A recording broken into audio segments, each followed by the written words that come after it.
প্রিয় শিক্ষার্থী ভাই ও বোনেরা, আজ আমি তোমাদের সঙ্গে আইসিটি তৃতীয় অধ্যায়ের সংখ্যা পদ্ধতি ও ডিজিটাল ডিভাইসের সংখ্যা পদ্ধতির একটা সহজ কৌশল নিয়ে আলোচনা করব। পরীক্ষায় বেশিরভাগ সময়ই এ ধরনের প্রশ্ন আসে, কিভাবে সংখ্যা পদ্ধতির যে 4টি সংখ্যা আছে, বাইনারি, দশমিক, অক্টাল ও হেক্সাডেসিমাল, এই সংখ্যাগুলোকে কিভাবে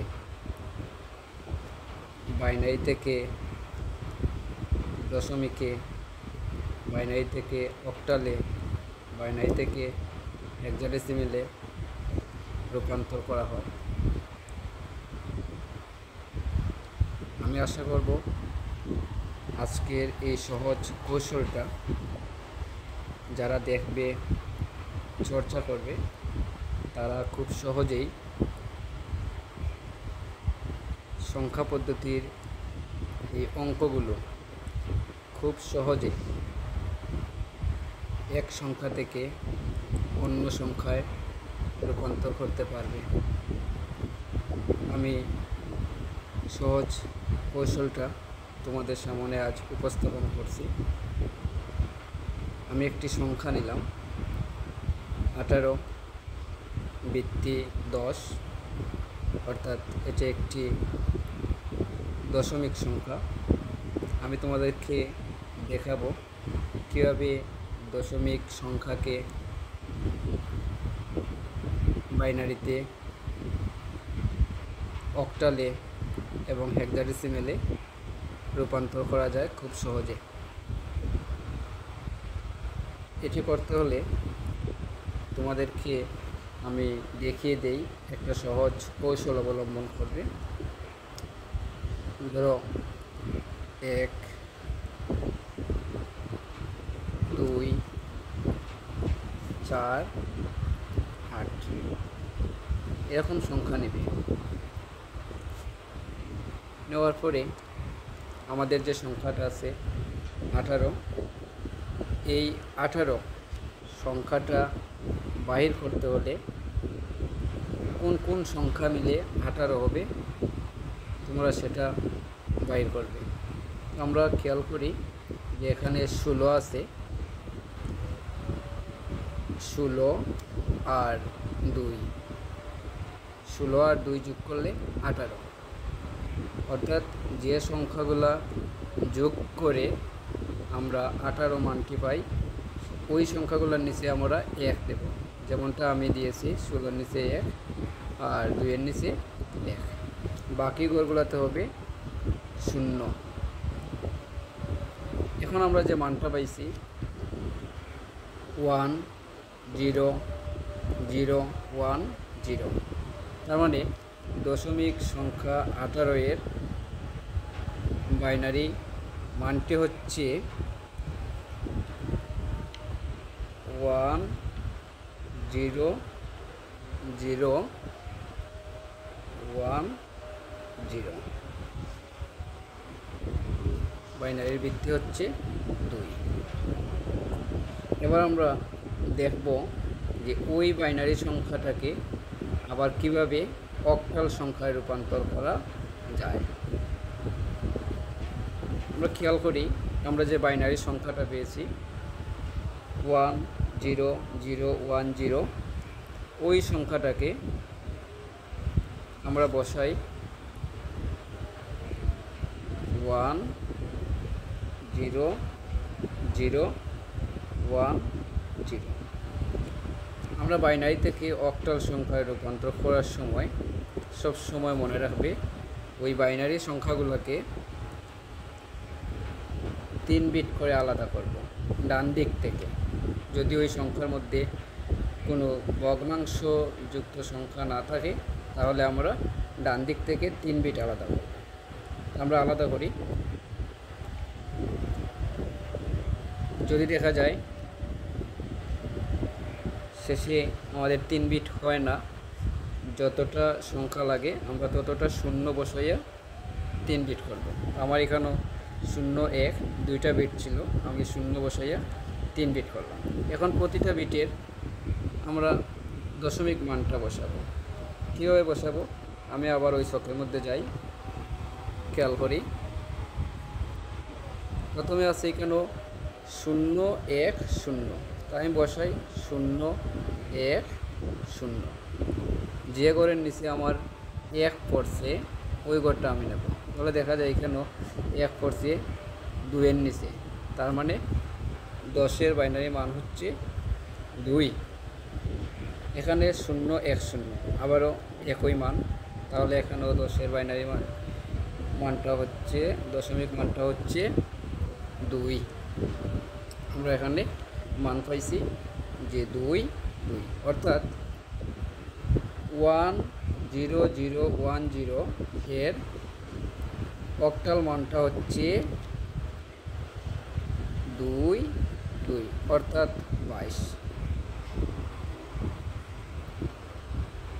আশা করি তোমরা বুঝতে পারছো যে আসলে কিভাবে বাইনারি সংখ্যা থেকে অক্টাল সংখ্যায় রূপান্তর করা হয়। এখন আমরা দেখব যে ওই অক্টাল সংখ্যাকে আবার কিভাবে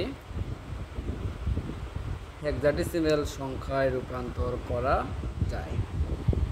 আমরা জানি হেক্সাডেসিমেলের ভিত্তি হচ্ছে 16, তাই আমরা এখানে 16 দিয়েছি। একটু খেয়াল করি,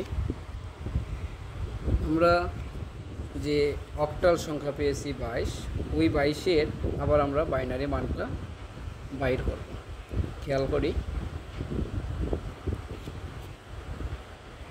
2-এর বাইনারি মান হচ্ছে 10।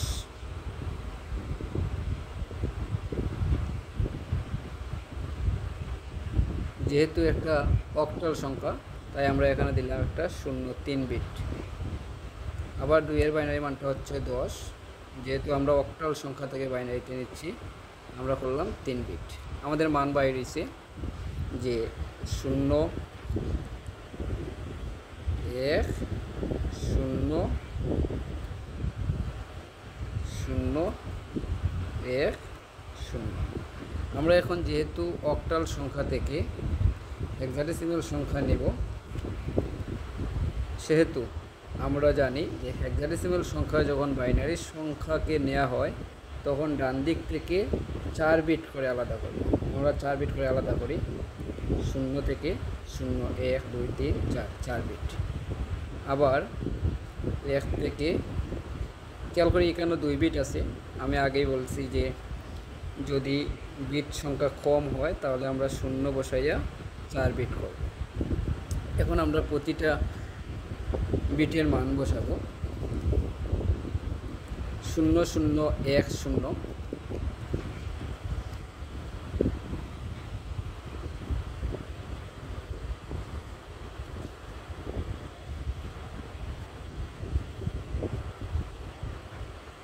খেয়াল করি যে 0 1 0 0 আমরা ডান দিক থেকে বসাই, 0 1 0 0। যে ঘরটার নিচে 1 পড়ছে আমরা ওই ঘরটা নিব। এখানে 1 পড়ছে 2-এর নিচে, তার মানে 10-এর দশমিক মান হচ্ছে 2, অর্থাৎ এখানেও 0 0 1 0 বাইনারি মান, ওই বাইনারি মানের দশমিক মান হচ্ছে 2। এরপরে আছে এখানেও 0 0 0 1, আমরা এই মানটা বসাই, যে ডান দিক থেকে বসাই। আমরা বসাবো 1 0 0 0, 1 0 0 0। তার এখানে মান বসছে 1-এর নিচে, তার মানে যে 1 হচ্ছে একটা বাইনারি সংখ্যা, তার দশমিক মান হচ্ছে 1। আমরা এখানে পেলাম 1 2, অর্থাৎ 12।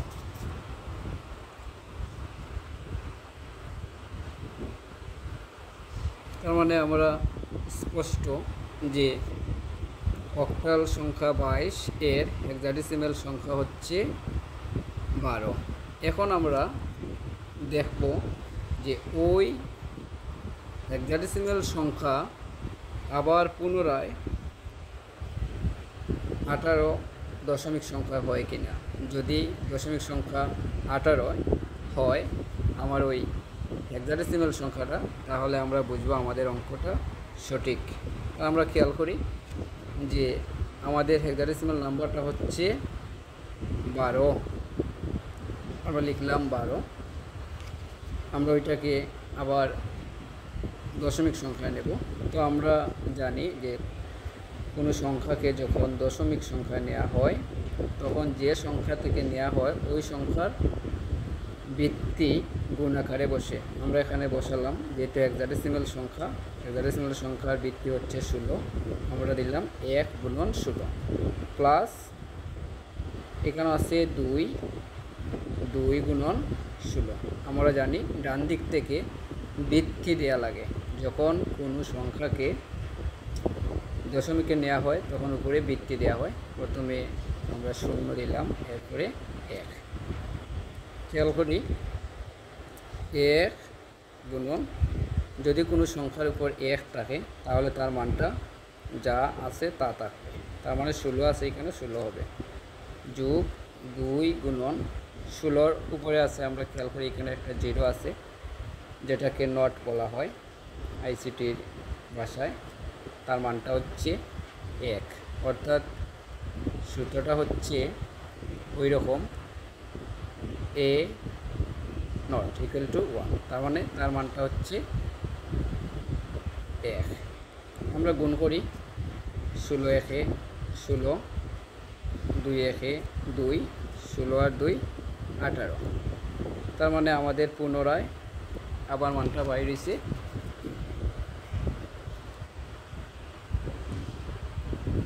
18 দশমিক সংখ্যা।